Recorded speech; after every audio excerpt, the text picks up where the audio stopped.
Ok. Boa noite, pessoal, mais uma vez. Obrigada pela presença de vocês. Gratidão também a quem estiver ouvindo a gravação. E hoje nós temos a conclusão do nosso capítulo 26 sobre a transição. E hoje, então, a sessão 10, o fim da injustiça. No meu livro fica na página 603. E essa é uma conclusão, nós vimos fortemente na aula passada, pois eles vieram, que é a meta final de todo o propósito do Espírito Santo para nós aqui no sonho.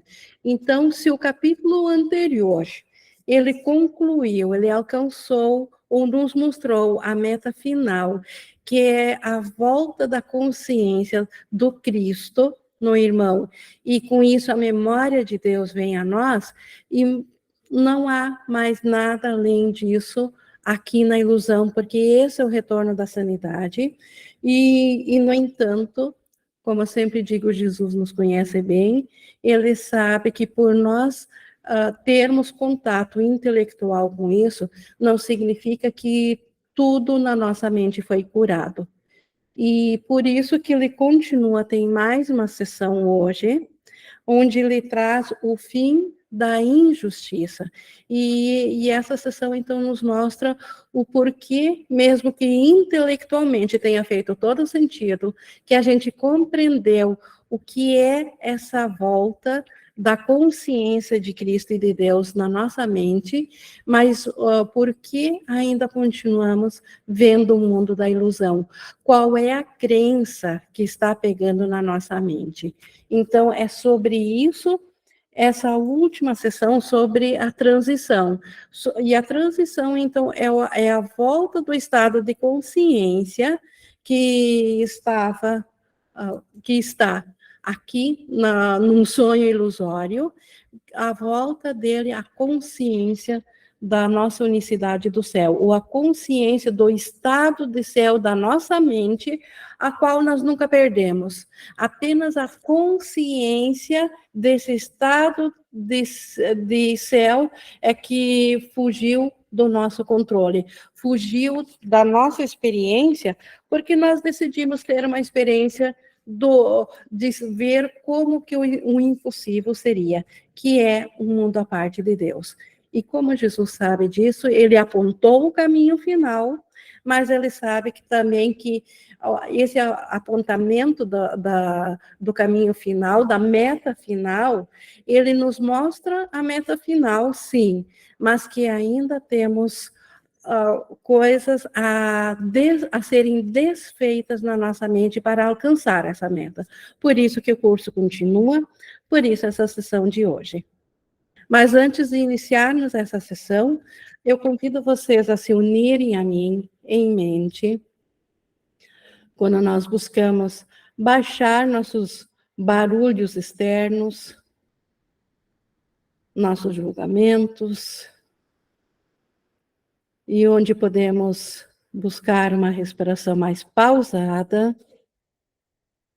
isso para alcançar um estado mental mais propício para o aprendizado, porque queremos oferecer o melhor da nossa capacidade de aprender ao Espírito Santo, que ele a utilize em nosso lugar a favor de Deus. E assim, com a meta colocada, nós estamos prontos para vermos juntos a conclusão desse capítulo da transição, o que Jesus nos tem a dizer, agora que ele já nos mostrou que a meta final é a presença na nossa mente consciente do Cristo e de Deus, a volta dessa presença na nossa consciência, porque eles nunca deixaram de estar presentes, mas nós esquecemos deles. E hoje, então, o fim da injustiça, que a injustiça ainda que é um empecilho para essa nossa experiência. Então, vamos ver juntos aqui o que Jesus nos traz sobre essa injustiça. E falando como ele terminou o último capítulo dizendo, pois eles vieram, afinal, o Cristo e Deus voltaram na nossa mente, e ele segue agora dizendo, nesse caso, se eles vieram, o que permanece ainda por ser desfeito para que reconheças a presença deles? Então, eles vieram sim, mas nós estamos reconhecendo a presença deles, já estamos cientes no nosso dia a dia, quando olhamos no irmão, o que nós estamos cientes? De um ser individual separado, ou nós estamos cientes do Cristo? Então, o que ainda permanece para ser desfeito, para que eles sejam reconhecidos? E é apenas isso. Tens uma perspectiva diferenciada quando pensas que o ataque é justificado e quando pensas que ele não é justo e não deve ser permitido. Então, nós temos um julgamento próprio. Tem vezes que nós achamos que o ataque é justificado, que nós temos que revidar porque realmente fomos afrontados, e tem vezes que achamos que o ataque não é justo e nós estamos sendo injustiçados, que nós somos vítima. Então, essa perspectiva da nossa mente, se continuamos aqui, é porque ainda não abrimos mão dessa perspectiva, ainda queremos estar certos, ainda acreditamos nisso. Então, que ora o ataque é justificado e eu tenho que atacar de volta, eu tenho que revidar, ou ora eu sou a vítima porque o ataque é injustiçado. E quando isso acontece, o que acontece aqui, como Jesus segue dizendo, quando percebes como injusto, pensas que uma resposta raivosa agora é justa. Então, quando eu me acho inocente e que o outro é o culpado do ataque que ele me afrontou, eu acredito que a minha raiva é justificada. Eu tenho todo o direito a explodir de raiva por ele, porque ele me fez uma coisa injusta. Isso não deveria ter acontecido a mim. Então, esse é o pensamento que nós ainda carregamos lá desde o nosso inconsciente, essa maneira de proteger o afastamento ainda do irmão. Então, através disso. E assim, vês o que é o mesmo como diferente. Então, agora, acreditando que se o ataque é justificado, eu devo fazer o ataque. Então, o nosso sistema de pensamento é assim. E se ele foi injustificado, se ele foi injusto para comigo, a minha raiva é devida a essa pessoa, ela é justificada. E assim, ambas as situações se tornam a mesma. Tanto quando o ataque é justificado no nosso julgamento, tanto quanto quando ele não é justificado, porque daí nós justificamos a nossa raiva. Por isso que ele diz que nós vemos o que é o mesmo como se fosse diferente. Nós diferenciamos ainda entre ataque justo e injusto. E isso causa confusão. E Jesus segue aqui dizendo que a confusão não é limitada. Se ela ocorre, seja como for, será total. Então, se nós confundimos de qualquer maneira que algum ataque é justificado ou a raiva pela injustiça é justificada, essa confusão ela é ilimitada, porque a confusão ou ela é ou não é, não existe meia confusão, não existe um pouquinho de confusão. Como ele segue aqui, e a sua presença, a presença da confusão na nossa mente, em qualquer forma que seja, esconderá a presença deles. Então, é por isso que ainda não presenciamos a presença deles, do Cristo e de Deus, porque ainda nos mantemos confusos com a nossa ideia sobre os ataques, achando que os justos devem acontecer e que os injustos merecem a nossa raiva porque justamente são injustos. Então, essa confusão é ela que impede que a nossa consciência saiba dele, saiba do Cristo e do Pai, tanto na presença do nosso irmão como na presença da nossa mente. Eles são o Cristo e o Pai. Então, eles são conhecidos com clareza ou simplesmente não são. Também não há meio termo aqui. Assim como a confusão, não há meio termo, ou é confusão ou não é, assim também é a nossa consciência vendo Cristo. Ou Cristo é reconhecido, ele é visto, ou não é. Não tem meio termo. A percepção confusa irá bloquear o conhecimento. E só no conhecimento é que nós voltamos a reconhecer o Cristo. E a confusão, ela impede que o conhecimento volte à nossa consciência. A questão não é o tamanho da confusão, o quanto ela interfere. A sua simples presença fecha a porta à presença deles e os mantém desconhecidos. Então, fecha a porta da presença deles, não deles em nós, eles continuam em nós, mas a nossa consciência da presença deles. E isso mantém eles desconhecidos. Por isso que, embora intelectualmente possa ter feito todo o sentido de como que a face de Cristo retorna à nossa consciência e a memória do Pai, quando nós permitimos olhar o nosso irmão como ele realmente é na inocência, quando eu vejo unido a ele, quando eu não tenho um intervalo de tempo.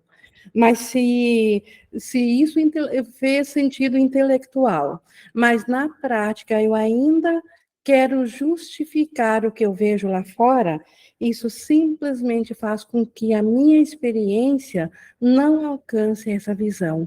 Na minha experiência, se eu me manter acreditando que o ataque é justificado de qualquer maneira, ou que o irmão é separado de mim, é impossível saber da presença deles. O que significa perceber que o ataque, em certas formas, é injusto para contigo? Então, Jesus trazendo aqui, quando ele é justo, nós achamos que nós somos ou os culpados, ou aquilo deveria ter acontecido mesmo, mas o que está por detrás da nossa mente quando nós acreditamos que coisas injustas estão nos acontecendo, que estão fazendo a nós algo que nós não merecemos, que é injusto? Significa que devem existir formas nas quais pensas que ele é justo, o ataque. Se eu acho ele algumas vezes injusto, isso é a lógica absoluta, ou a razão. Se algumas vezes é injusto, algumas vezes. E nas demais vezes? Então, nas demais vezes, eu acho que ele é justo. Essa que é a percepção do mundo. Pois, de outro modo, como poderiam algumas serem avaliadas como injustas? Então, o nosso julgamento egóico, ele fica sempre saltitando ou procurando diferenciar entre ataques justos e injustos, e mal reconhecendo que se algum é justo, apenas algum, obviamente vamos acreditar em ataques injustos. Ou se algum é injusto, outro vai ser justo. Portanto, dá significado a algumas, e essas são percebidas como razoáveis. Aqueles ataques que nós achamos justo, mesmo de nossa parte em relação ao irmão, ou quando nós achamos que erramos e recebemos de volta o justo ataque do nosso irmão. Então, algumas vezes achamos isso razoável, e só algumas vezes são vistas como sem significado. Só alguns ataques estamos dispostos a ver que ele é totalmente sem significado. E isso nega o fato de que todas são sem significado. Todo ataque é sem significado, igualmente sem causa ou consequência, e não podem ter efeitos de qualquer espécie. Então, todo ataque não tem significado, porque não tem causa. A causa do ataque é sempre uma crença de separação de Deus e depois projetada a mesma separação em relação ao irmão. E como a separação de Deus não aconteceu, então também o Cristo não se fracionou. Então o irmão ainda é o mesmo ser Cristo que eu sou. Por isso que nenhum ataque é justificado nunca. A presença deles é obscurecida por qualquer véu que se interponha entre a brilhante inocência deles e a tua consciência de que essa inocência é tua e pertence igualmente a todas as coisas vivas junto contigo. A presença deles, a presença da visão de Cristo junto com a própria lembrança do Pai. Então, o conhecimento do céu, nós poderíamos dizer assim, esse conhecimento ele fica obscurecido quando nós acreditamos, como ele diz aqui, isso se torna um véu, quando nós acreditamos que o nosso irmão não é inocente, que ele é a razão do nosso ataque, ou que a nossa raiva é justificada devido a algo que ele nos tenha feito. Por isso que ele diz, a nossa consciência, ela fica, então, limitada por essas crenças. Deus não limita. E o que é limitado não pode ser o céu. Portanto, tem que ser o inferno. Então, quando nós não vemos a presença de Cristo no irmão, então a nossa mente está sofrendo do inferno, porque ela está sendo limitada, ela não vê o irmão como ele é total, ela vê apenas uma pequena parcialidade do que ela acredita que seja o ser do irmão. E essa parcialidade ainda está separada de mim. E nesse intervalo de espaço entre mim e o irmão, é que existe, nesse intervalo, é que todo ataque se realiza. E por isso que, vendo o irmão separado, certamente que nós vamos experienciar o inferno. E a volta, então, a consciência do céu é a única maneira de curar isso. A injustiça e o ataque são um único equívoco, tão firmemente unidos que onde um deles é percebido, o outro tem que ser visto. Então, injustiça e ataque, as duas faces da mesma moeda. Eu ser atacado justamente ou injustamente é a mesma coisa, ainda é ataque. Então, ambos, tanto a injustiça quanto o ataque, eles são a mesma coisa. Não pode ser tratado de forma injusta. O ser que nós somos é impossível ser tratado de forma injusta. Se eu me vejo tratado de forma injusta, eu já estou usando de injustiça para com o meu ser, porque eu estou vendo um ser que eu não sou. Estou vendo uma imagem projetada como se essa imagem projetada fosse o meu ser, e não o ser unificado do Cristo. Se acreditas que és, né, tratado injustamente, isso é apenas uma outra forma da ideia segundo a qual és destituído por alguém que não é o teu próprio ser. Então, se eu acredito que eu sou tratado injustamente, é porque eu estou vendo um ser fora de mim, que eu não sou eu. E eu acho que esse ser está me atacando, me tratando injustamente. A projeção da causa do sacrifício está na raiz de todas as coisas que percebes como injustiças para ti e não como as recompensas que te são devidas. Como filho de Deus, nós só somos merecedores de recompensas. Mas quando vejo injustiças, Jesus dizendo aqui, qual é a causa da injustiça? É a projeção da ideia de sacrifício. E da onde vem, então, essa projeção da ideia de sacrifício? Sempre daquele pensamento inicial de que nós nos separamos de Deus e agora a autopunição vai agradar a Deus, que nós precisamos sofrer o ataque para pagar a nossa conta diante de Deus. É a salvação do ego. Então, nós temos que sofrer calados a injustiça e por isso projetamos um mundo injusto para aparentemente buscarmos novamente a nossa salvação. Então, o ego nos ensinou isso. O Espírito Santo e Deus não pensam assim.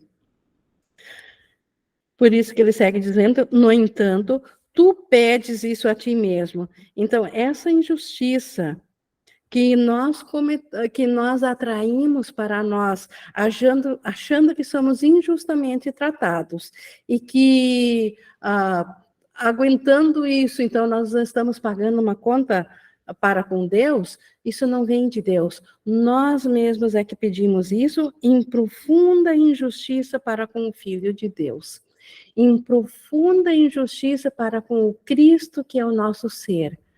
Cada vez que eu me permito ver injustiça, tanto nos meus atos quanto no do meu irmão, eu estou sendo profundamente injusta para com o Cristo, para com Deus, para com o meu ser.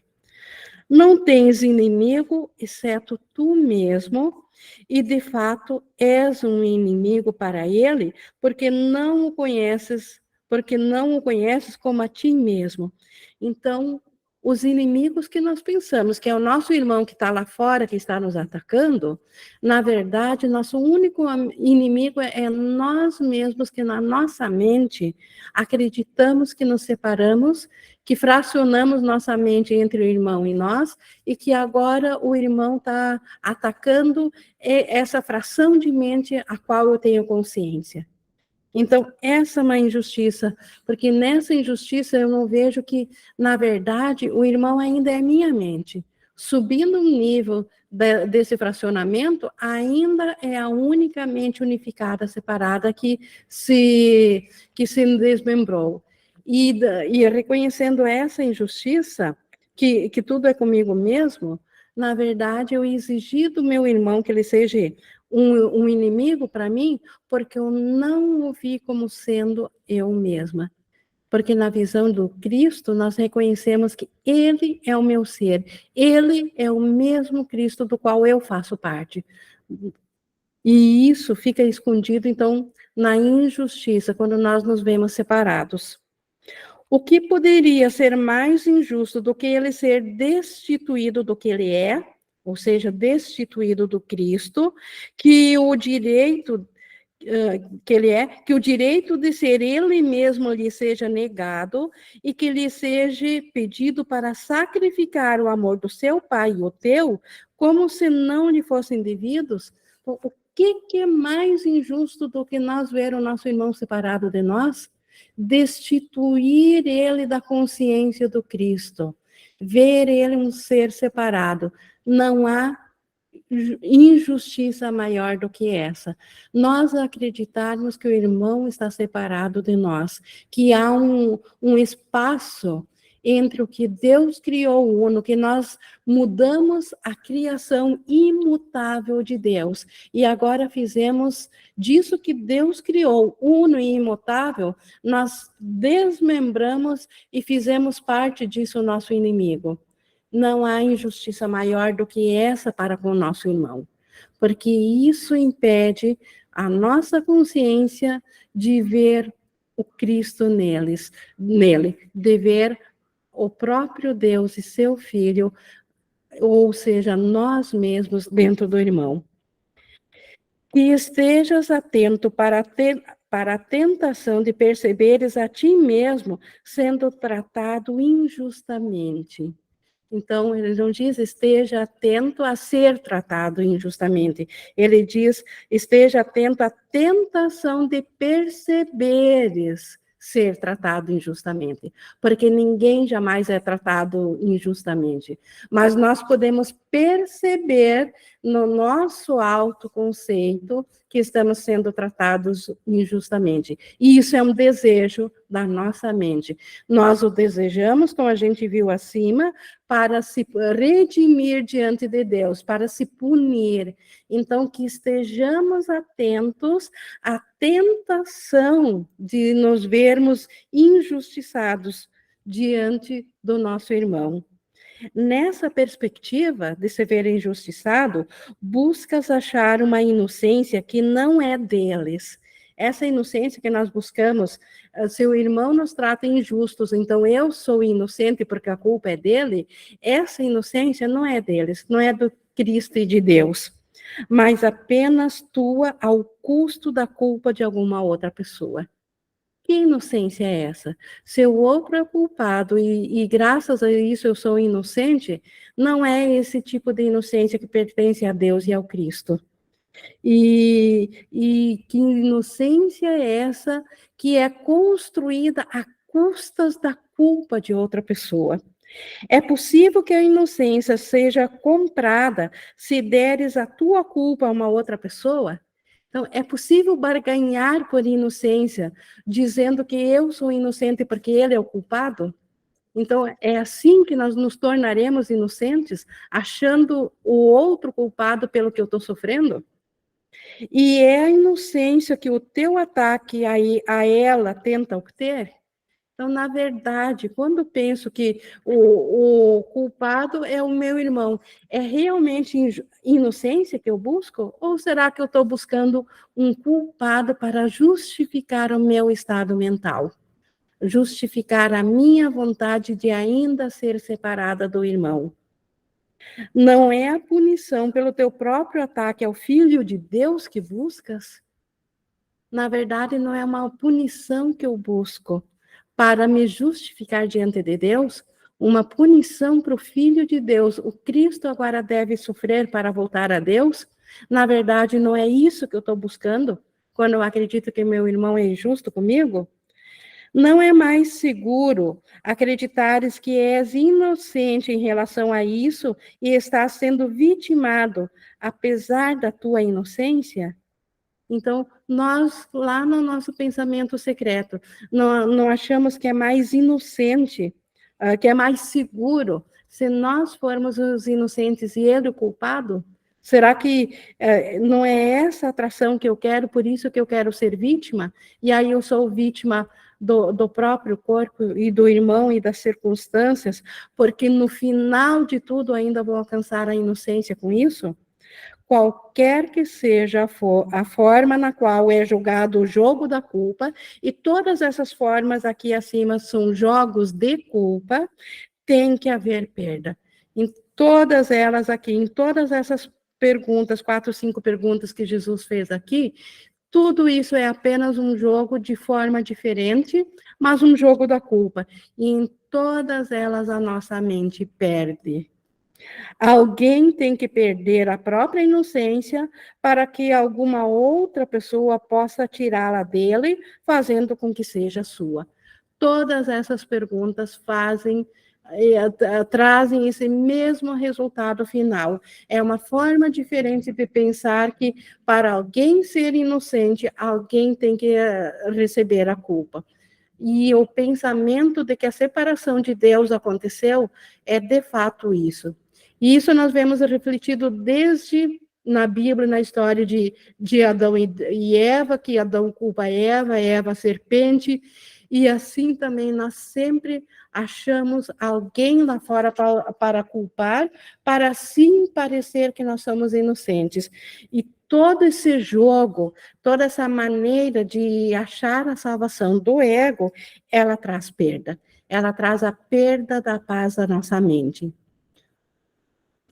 Pensas que o teu irmão é injusto para contigo, porque pensas que alguém tem que ser injusto para que outro seja inocente, como a gente viu.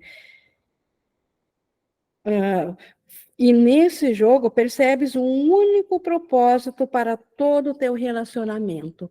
Então, o relacionamento visto aos olhos do ego. O que o ego faz? Embora alguns relacionamentos ele chama de amorosos, ele chama de bons, mas oculto por detrás de todos os relacionamentos egóicos está escondido isso aqui, que nós acreditamos que o irmão é injusto para conosco, para que assim nós possamos voltar a ser inocentes. E isso se vê em todos os tipos de relacionamento. Relacionamentos amorosos, de trabalho, de pais com filhos, de amigos, todo tipo de relacionamento do ego, sempre há uma pitada em que, em algum momento, alguém é injustiçado para que outro tenha a face da inocência. Sempre é possível dizer quem é o culpado e quem é o inocente. Ou todos lá fora são culpados, mas daí pelo menos eu que passei ilesa disso, eu que não tenho nada a ver, sou inocente. Então, esse é o jogo do ego, e é para isso que o ego criou os relacionamentos, todos. Os relacionamentos especiais, tanto de relacionamentos especiais de ódio, quanto relacionamentos especiais de amor. Sempre para, no fim das contas, alguém pagar o preço da inocência, sobre uma inocência. E nesse jogo, percebes um único propósito para todo o teu relacionamento. E isso busca acrescentar, e isso buscas acrescentar ao propósito que foi dado a ele. Então, o ego, ele deu um propósito para isso, e nós acrescentamos, então, essa busca de inocência. Só que o Espírito Santo, ele dá um novo propósito para o relacionamento. Como ele diz aqui, o propósito do Espírito Santo é permitir que a presença dos teus hóspedes santos seja conhecida por ti. Então, vejam a diferença. O ego fez os relacionamentos para fazer um joguinho de culpado e inocente. O Espírito Santo usa o mesmo relacionamento, tanto de ódio especial quanto de amor especial, mas para o propósito de permitir que a presença dos seus hóspedes, e aqui em maiúsculo, é a presença do Cristo e de Deus. Quando ele falava, eles vieram, a presença dos hóspedes. É isso que o Espírito Santo quer mostrar em toda forma de relacionamento. Então, o relacionamento especial, ele é transformado em relacionamento santo no propósito do ego. Então, no propósito do Espírito Santo, ele é transformado do propósito do ego, de separar, para o propósito do Espírito Santo de unir. Então, o único propósito válido para os relacionamentos aqui é nós voltarmos à consciência do Cristo e de Deus. E isso só podemos encontrar em relacionamentos, porque temos que primeiro voltar à consciência íntegra do nosso ser. E a metade do nosso ser que nós jogamos fora para a inconsciência está no irmão. Reconhecendo o irmão como parte de nós mesmos, por efeito holográfico, todos os irmãos estão incluídos, desde que não tenha ninguém a quem a gente não iria aceitar se unir. Então, a salvação está no irmão. E a salvação é ver os hóspedes que estão nele. E a esse propósito, nada pode ser acrescentado, pois o mundo não tem nenhum propósito exceto esse. Então, o relacionamento existe só para isso, a nada mais. Não podemos acrescentar uma vírgula ao propósito do Espírito Santo, que é ver o Cristo no relacionamento, porque esse propósito é completo. Nada mais pode ser acrescentado, porque o mundo não tem nada mais para acrescentar. Tudo que o mundo acrescentaria é uma ideia de injustiça, é uma ideia de justificar o injustificável, uma ideia de procurar uma inocência através de alguém pagar a conta da inocência. E isso não podemos acrescentar a um propósito de servir como a volta da consciência do Cristo.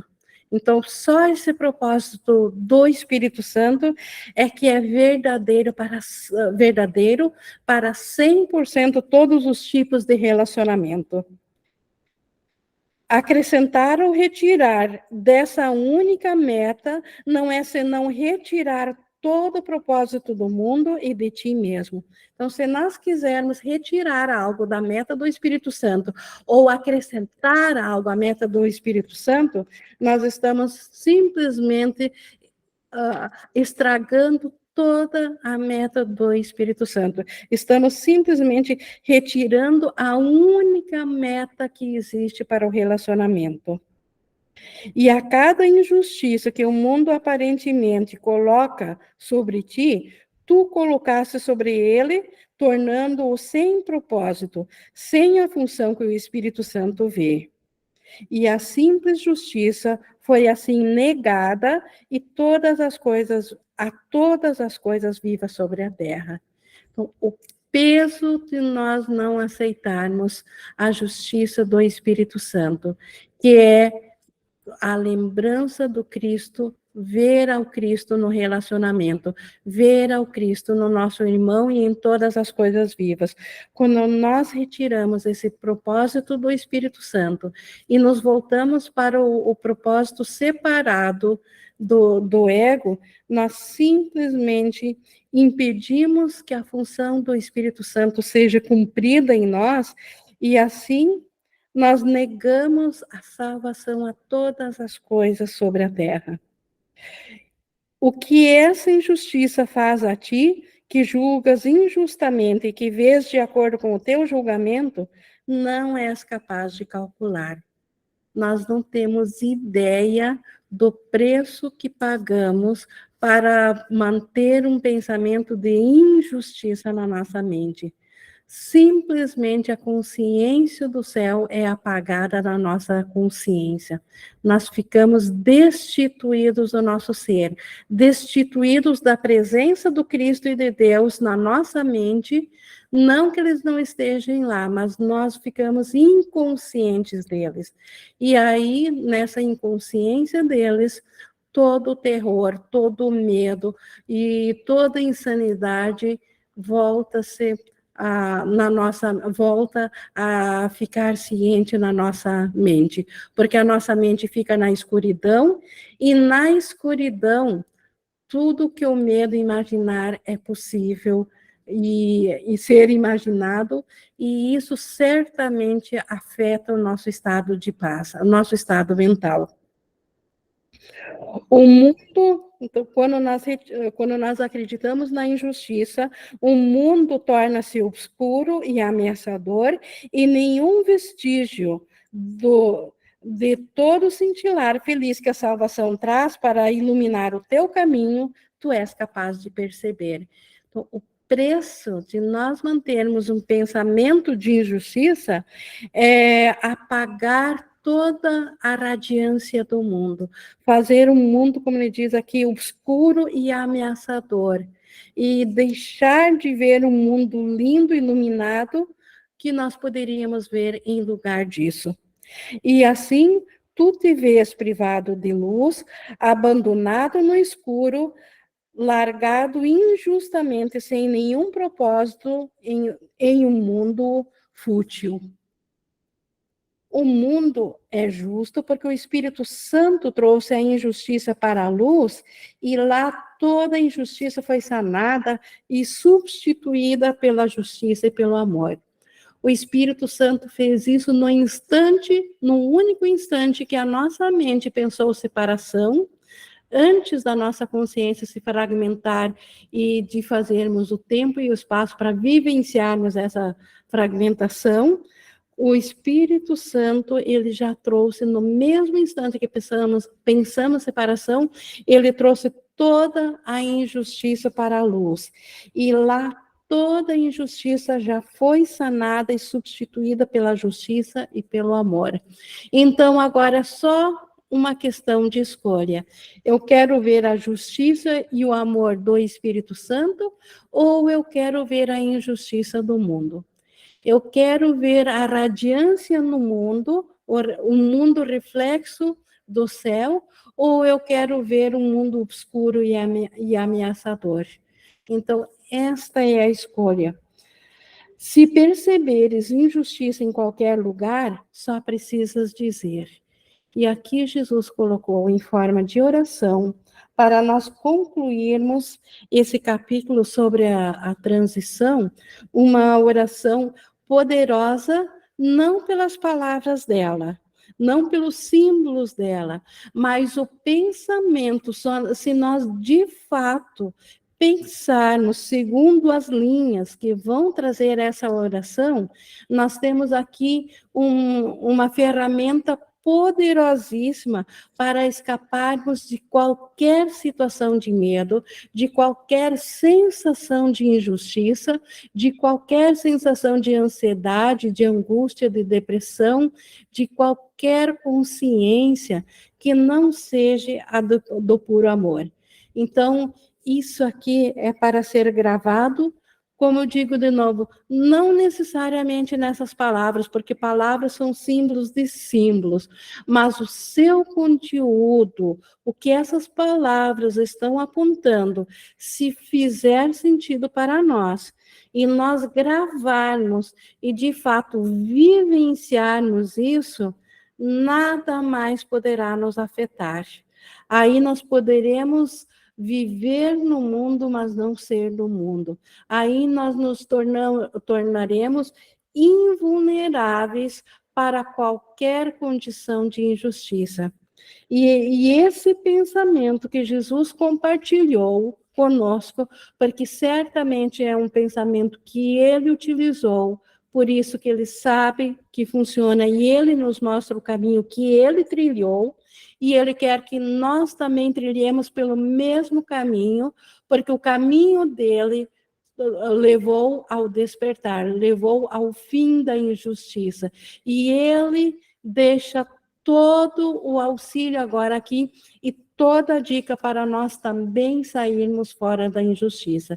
E essa oração, então, ela diz assim: através disso, então, desse acontecimento, desse fato, desse julgamento do irmão, através disso, eu nego a presença do Pai e do Filho.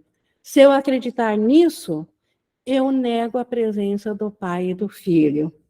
E prefiro tomar conhecimento deles do que ver a injustiça, que se desvanece diante da luz da sua presença. Então, se a injustiça se desvanece, desaparece, se na minha mente volta a presença deles, do Cristo, do Pai e do Filho, por que eu vou preferir ver injustiça no lugar deles? Então, é a lógica absoluta, mais uma vez, é a razão. Então, basta nós praticarmos isso muito, porque só a prática faz com que nós fiquemos bom o suficiente para termos isso no piloto automático. Então, cada vez que um medo nos afetar, que uma crença de injustiça nos afetar, que alguma coisa ainda nos afetar, podemos simplesmente dizer a nós mesmos no nosso pensamento: isso que eu estou vendo, se eu continuar ruminando isso, se eu acreditar nisso, isso vai negar a presença do Pai e do Filho. E eu prefiro tomar conhecimento deles, do Pai e do Filho, do que da injustiça, porque a presença deles desfaz a injustiça. Nada mais desfaz a injustiça. E ninguém, em sã consciência, quer a injustiça para si. Ninguém, em sã consciência, quer o sofrimento. Nós só buscamos o sofrimento e a autopunição porque achamos que é a libertação, porque o ego nos disse que é salvação e nós acreditamos. Mas nenhuma mente sã, nenhum pensamento são escolhe a dor e o sofrimento quando tem dentro de si todo o recurso para desfazer isso. E o que desfaz toda injustiça é a presença deles. É a consciência de que o nosso irmão, ou aquilo que nós estamos vendo, ou aquilo que aparentemente está lá fora, eu posso ver a presença do Pai e do Filho, Deus e o Cristo nisso. E essa presença eu vejo quando eu me permito um deslocamento de consciência. Eu largo a consciência presa a um ser individual, ao ser individual, e me transporto mentalmente, em pensamento, a esse outro lugar. Eu estava presa num lugar individual aqui, e eu vi a injustiça, e eu subo de nível, saio da presença individual por decisão minha, e aceito essa outra esse outro lugar. E esse lugar é o do Espírito Santo, da mente certa, e ali é possível, aliás, ali só existe uma presença, a presença do Cristo e de Deus. E isso desvanece a injustiça. Então, não há como desfazer uma injustiça permanecendo equivocado na minha mente em relação a quem eu sou. Primeiro, eu preciso aceitar que o que eu penso que sou, esse ser que está vendo injustiça, isso é apenas um equívoco da minha mente. E aí nós podemos também aceitar, pedir e aceitar a presença de Jesus, ou pedir para que Jesus faça isso junto conosco, porque a nossa mente, muitas vezes, ela está tão atolada em culpa que ela não se acha merecedora de fazer isso. E aí nós podemos aceitar essa mão estendida que esse irmão mais velho, Jesus, nos oferece, para que junto a ele, porque ele não tem mais confusão de nível, nós temos na nossa mente, ele não tem mais, que ele nos ajude a vermos segundo a visão dele, para que a presença do Cristo e de Deus não seja obscurecida no irmão. E quando unido à presença de Deus, nós realmente sentirmos a presença de Cristo no irmão, toda a consciência de injustiça desaparece instantaneamente. Isso é salvação, isso é redenção. E é assim, então, com essa oração poderosa, como eu disse, se praticada, que Jesus conclui esse capítulo sobre a transição, sobre o deslocamento da consciência do ser separado, do ser que acredita em injustiça e injustiça, para o ser Cristo, para o ser santo, para o ser real. Concluímos, então, aqui esse capítulo, e semana que vem nós iniciaremos, e Jesus sabe que isso precisa ser muito praticado, por isso que ele continuará nos ensinando, nos conduzindo, nos guiando, e ele falará no próximo capítulo 27 sobre a cura do sonho, porque é só o sonho que precisa ser curado. Então, esse mundo que precisa de cura é um mundo sonhado. Então, sobre a cura do sonho. É o início do estudo da semana que vem. Eu concluí aqui, então, essa sessão sobre o fim da injustiça, que é a visão de Cristo, voltar à visão do Cristo. E agora estamos abertos aqui para a interação, para se ficou alguma dúvida ou gostariam de compartilhar ou uma percepção ou o que veio na ideia. Só abrir o microfone ou no chat. O João, por favor. Ing, aquela sensação, quando a gente está na cena, em qualquer relação que seja, que a gente quer que a cena seja de algum modo sutil, diferente, já é a injustiça sendo confirmada, certo? Certo. O simples fato de corrigir a cena, de achar que a cena deve ser corrigida, já é uma injustiça para com Cristo, porque eu estou dizendo que um Cristo é um personagem da cena. O desejo de alterar a cena. Então, o desejo real é ver além da cena, ver o Cristo. Esse é o desejo que liberta. E não mudar a cena. Mudar a cena é trocar um sonho de doença por um sonho de cura, mas ainda é sonho. Não é ainda o Cristo. E é por isso que você falou que não adianta a gente ficar focando no comportamento, que primeiro eu me lembro que eu estou em Cristo e em Deus, e então eu ajusto os níveis, porque aí eu me lembro de quem eu sou e que eu não estou no sonho, né, que Cristo não entrou na ilusão, Aí, portanto, agora eu olho de novo para essa cena e aí eu vou conseguir aceitar o que o irmão está fazendo. Porque se eu olho para o comportamento e eu vejo que aqui no mundo eu considero como um comportamento errático, ele está fazendo alguma coisa que no mundo é considerado injusto, se eu fico focado no comportamento, eu vou sempre validar a injustiça. Porque é aquilo que você falou, eu já estou sendo injusto comigo mesmo em relação a quem eu sou, que é a ideia de sacrifício. Então, por isso que eu me desloco, aceito, me lembro primeiro de quem eu sou, e aí a partir dessa aceitação eu olho para a cena novamente de um lugar verdadeiro. Então, eu não quero que o irmão faça nada diferente do que ele está fazendo, porque eu sei que ele não é esse comportamento. Faz sentido? Sim. A única coisa que eu diria, esse deslocamento, ele quando me elevo, como você diz, elevar, olhar, eu olhar para o irmão, primeiro eu me lembrar do Cristo. Só quero fazer um alerta, eu sei que não foi o teu caso, mas assim, essa visão do Cristo, ela não vem de dentro de nós, mas de nós vermos no irmão. Então, ver o irmão, pedir ajuda do Espírito Santo para ver porque o Espírito Santo, ele não responde ao eu, ele sempre responde só na unicidade.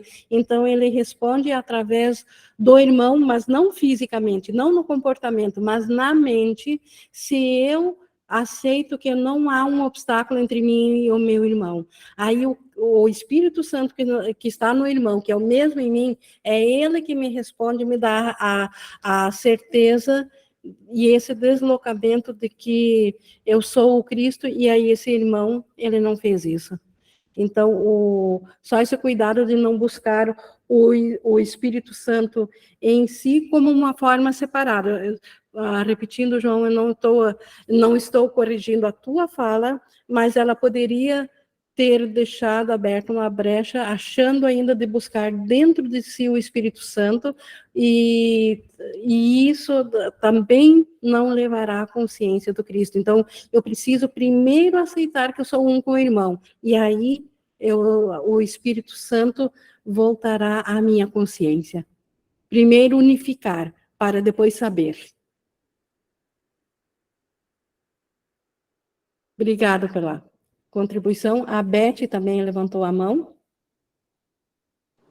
Oi. Oi. Aí o João já respondeu minha pergunta. Então tá. Gente, eu só queria falar assim, então, por exemplo, numa situação de relacionamento, ou em qualquer situação, quando a gente está buscando o culpado, é sempre o ego buscando o culpado. E para o Espírito Santo, a princípio, os dois são inocentes, não há culpados, ambos são inocentes. Pois o único propósito do relacionamento é enxergar o Cristo no outro, é isso? É isso, porque, na verdade, a separação de Deus nunca aconteceu, por isso que são inocentes, porque esse sonho de culpa só foi imaginado, ele nunca foi feito, de fato, ele nunca aconteceu. Então, a realidade ainda é inocência, o sonho é que é de culpa. Tá bom, muito obrigada, Ingrid. Mais alguém? O Gustavo Fernandes? Eu queria compartilhar uma experiência que eu tive agora de tarde. Eu saí para fazer algumas coisas e estava em casa, tudo tranquilo. Não andei 500 metros para ter uma experiência que a injustiça é justa. O cara quase me atropela. Eu aí fiz questão de emparelhar assim, aí entrei no meu carro e acompanhei o carro dele. Fiz questão de olhar para a cara do sujeito e vi Cristo na cara do sujeito. E a justiça virou justa, quando há poucos minutos a injustiça era justa para mim. Como os níveis se compatibilizam na visão de Cristo. Como o senso de justiça é outro, né? Sem a visão do Cristo, a injustiça era justa. Na visão de Cristo, a inocência de todos é justa. É isso, foi isso, né, Gustavo? É isso mesmo. Foi essa Maravilhoso. E é para essa experiência que Jesus nos leva. E a prática faz com que seja cada vez mais no automático. E por isso que o curso, ele é prático. Nós aprendemos essas teorias, porque sem a teoria nós não saberíamos por onde praticar. Então, precisamos dessas teorias, mas a teoria sozinha não é nada. Ela precisa ser praticada, como o Gustavo acabou de fazer, no carro, fechando a nossa frente, levando, quando acreditamos que alguém nos fez uma injustiça, quando puxa o nosso tapete, ou quando nós resbalamos e fizemos uma justiça e nos sentimos extremamente culpados ou envergonhados, nessas ocasiões, isso tudo ganha um novo propósito de aprender sobre a verdadeira justiça. Alguém gostaria ainda de compartilhar algo? Caso contrário, pessoal, fica esse convite para nós nos aprofundarmos mais sobre a cura do sonho no próximo capítulo, no capítulo 27. E hoje, então, vou encerrando aqui a nossa gravação. Toda a gratidão, como sempre, a Jesus por ser esse nosso professor maravilhoso.